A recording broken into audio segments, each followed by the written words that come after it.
Assalamualaikum warahmatullahi wabarakatuh.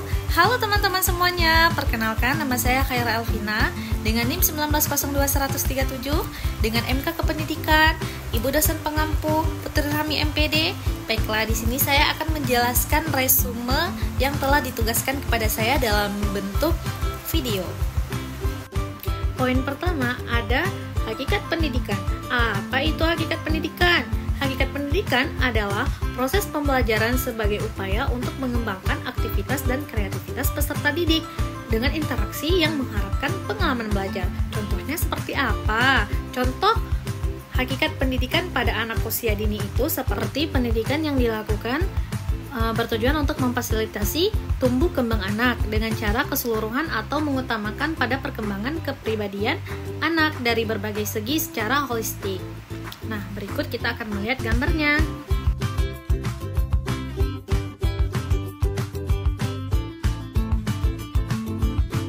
Poin kedua, ada hakikat dan tujuan pendidikan Islam, tarbiyah, taklim, dan takdib. Istilah tarbiyah, taklim, dan takdib adalah yang mana arti ketiga istilah tersebut sama-sama proses pendidikan. Hakikat dan tujuan pendidikan Islam tarbiyah adalah proses di mana pengajaran yang mampu menumbuhkan dan mengembangkan peserta didik yang mencakup afektif, kognitif, dan psikomotorik. Hakikat dan tujuan pendidikan taklim adalah proses pengajaran yang lebih mengarahkan pada aspek kognitif. Sementara yang ketiga, hakikat dan tujuan pendidikan Islam takdib adalah diartikan sebagai proses mendidik yang ditunjukkan kepada pembinaan budi pekerti dan berujung pada penyempurnaan akhlak anak. Poin ketiga, komponen dan sumber pendidikan Islam. Pendidik dalam pendidikan Islam, peserta didik, tujuan dan kurikulum pendidikan Islam, alat atau sarana pendidikan Islam, dan lingkungan pendidikan Islam.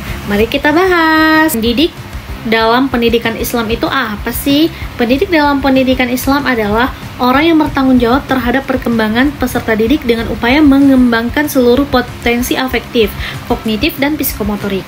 Selanjutnya, tujuan dan kurikulum pendidikan Islam menanamkan kepercayaan dalam pemikiran dan hati generasi muda, pemulihan akhlak, dan membangun jiwa rohani. Selanjutnya, kurikulum pendidikan Islam bertujuan untuk menanamkan kepercayaan dalam pemikiran dan hati generasi muda, pemulihan akhlak, dan membangunkan jiwa rohani. Ia juga bertujuan untuk memperoleh pengetahuan secara kontinu, gabungan pengetahuan dan kerja, kepercayaan dan akhlak, serta penerapan amalan teori dalam hidup. Apa sih contoh dari kurikulum dalam pendidikan? Kurikulum dalam pendidikan bisa diartikan sebagai seperangkat atau suatu sistem rencana dan pengaturan mengenai bahan pembelajaran yang dapat dipedomani dalam aktivitas belajar mengajar. Selanjutnya, alat dan sarana pendidikan Islam. Apa yang dimaksud dengan alat atau media pendidikan Islam? Segala hal yang digunakan, baik berupa material maupun non-material, non-fisik, guna mencapai tujuan pendidikan Islam. Nah, selanjutnya kita akan melihat gambar berikut ya. Lingkungan pendidikan Islam. Lingkungan pendidikan Islam adalah segala sesuatu yang ada di sekitar kita yang mencakup iklim dan geografis, tempat tinggal, adat istiadat, dan lain-lain yang senantiasa berkembang dan dapat mempengaruhi tingkah laku manusia, pertumbuhan, dan perkembangan. Selanjutnya, poin keempat, peserta didik dalam pendidikan Islam. Etika peserta didik dalam pendidikan Islam, karakteristik peserta didik, urgensi pengenalan peserta didik. Nah, yang pertama kita jelasin dulu etika peserta didik dalam pendidikan Islam. Orang yang mencari ilmu dalam Islam diyakini ilmu yang berasal dari Allah. Seorang peserta didik harus belajar untuk belajar menemukan ilmu dan berupaya untuk mendekatkan ilmu. Yang kedua, kita menjelaskan tentang karakteristik peserta didik. Karakteristik peserta didik meliputi etnik, kultural, status sosial, minat, perkembangan kognitif, kemampuan awal, gaya belajar, motivasi, perkembangan emosi, sosial, moral, dan spiritual, dan perkembangan motorial. Yang ketiga, kita jelasin tentang urgensi pengenalan peserta didik. Urgensi pengenalan peserta didik memahami perkembangan peserta didik dapat membantu proses pembelajaran agar dapat berjalannya dengan lancar sehingga tujuan pembelajaran tercapai.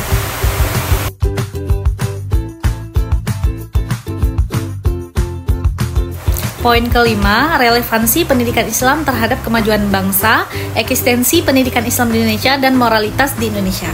Nah, yang pertama kita jelaskan dulu, apa itu relevansi? Relevansi secara umum adalah kecocokan.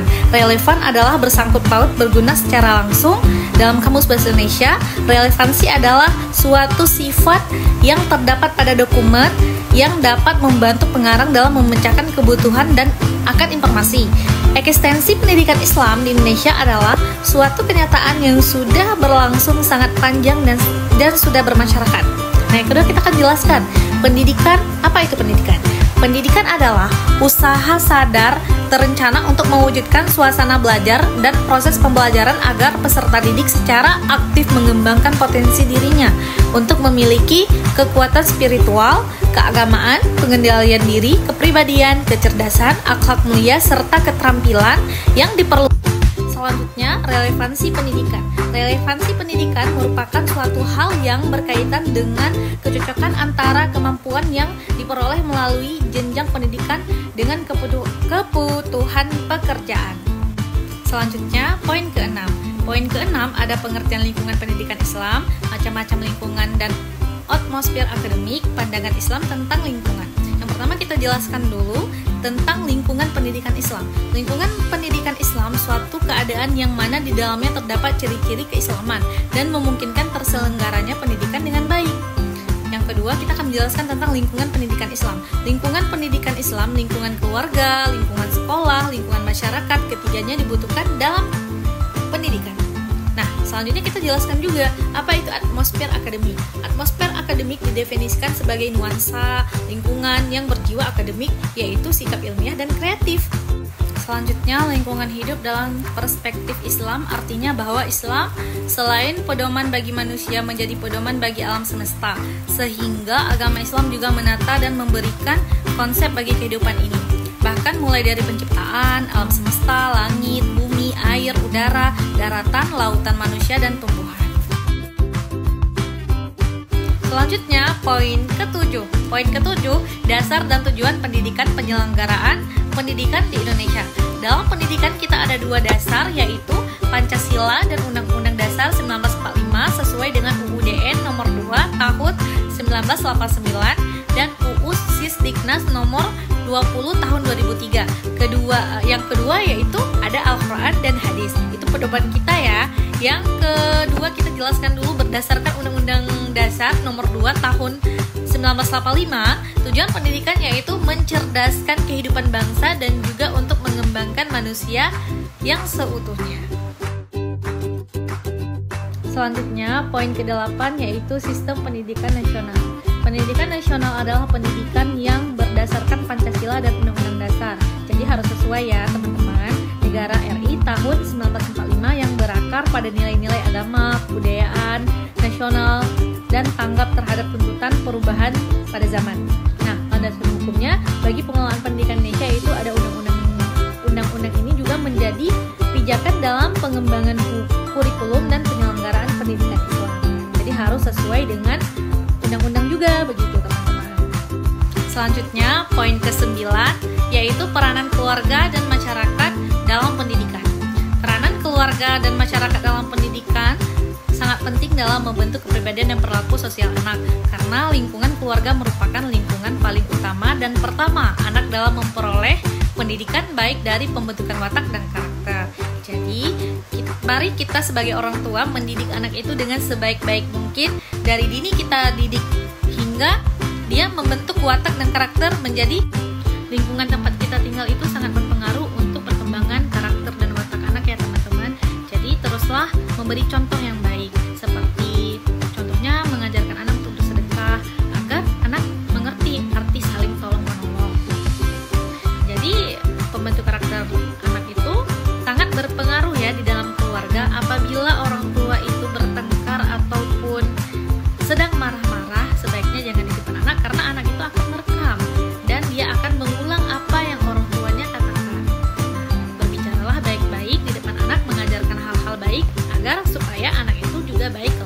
Poin ke-10, konsep pendidikan sepanjang hayat. Nah, tentunya kita sering mendengar tentang konsep pendidikan sepanjang hayat ini ya teman-teman. Pendidikan sepanjang hayat merupakan sebuah sistem konsep pendidikan yang menerangkan keseluruhan peristiwa-peristiwa kegiatan belajar yang berlangsung dalam kehidupan manusia. Prinsip utama pendidikan sepanjang hayat ini adalah setiap tempat adalah sekolah dan setiap orang adalah guru. maksud dari makna tersebut apa teman-teman? Proses pendidikan sepanjang hayat dapat dilakukan melalui pendidikan formal, pendidikan informal, dan pendidikan non-formal. Pelaksanaan pendidikan sepanjang hayat berlangsung di lingkungan keluarga, sekolah, pekerjaan, dan masyarakat. Selanjutnya, poin ke-11 yaitu 4 kompetensi guru berdasarkan undang-undang.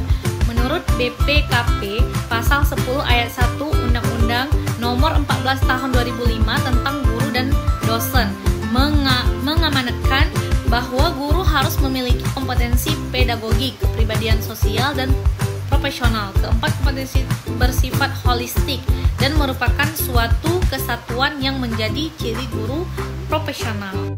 Baiklah teman-teman, cukup sekian penjelasan resume dari saya. Lebih dan kurang saya mohon maaf. Wabillahi taufiq wal hidayah. Assalamualaikum warahmatullahi wabarakatuh. Bye-bye.